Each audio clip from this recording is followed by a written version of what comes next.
વિનંતી કરી કે એવા ગાયને બોરડીએ દીવા પ્રગટ્યા.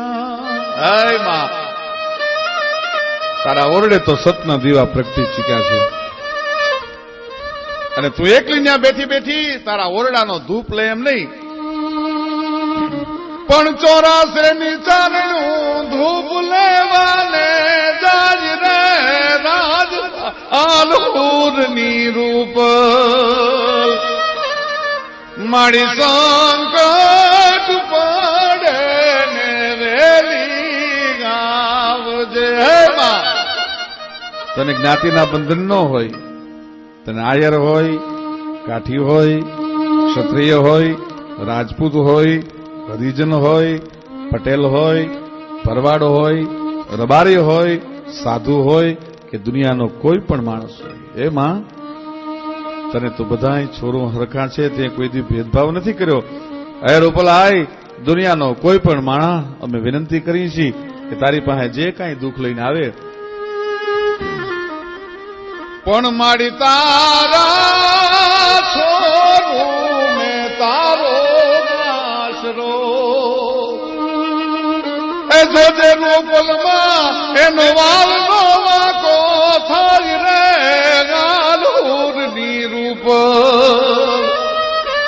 હવે મારી સંકટ પડે ને વેલી આવજે.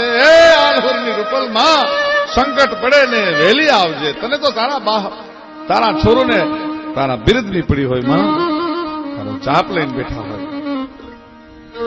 અને તું તો એવી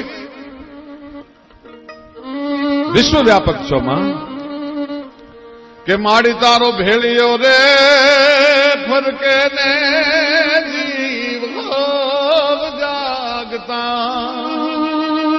હે રૂપલાય, તારા ભેળિયાના લોબડીના છેડામાં છે ને આખા બ્રહ્માંડને હંકેલી લેવાની તાકાત છે. જ્યાં સુધી ફરકતો રહેશે ત્યાં સુધી આખું વિશ્વ જીવતું રહેશે. આજે જ મોબાઈલ ઉપર રૂપલાએ આ ભેળિયો સાંભળ્યો અને બહુ ગમ્યો, એટલા માટે આ રેકોર્ડિંગમાં એક કડી હું ગાઉં છું કે માડી તારો ભેળિયો રે ફરકે ને જીવ જાગતા અને માડીએ ને કંકેલે જન્મ તો ઊંઘી જાય. એ રૂપલમાં તમણો ભેળિયો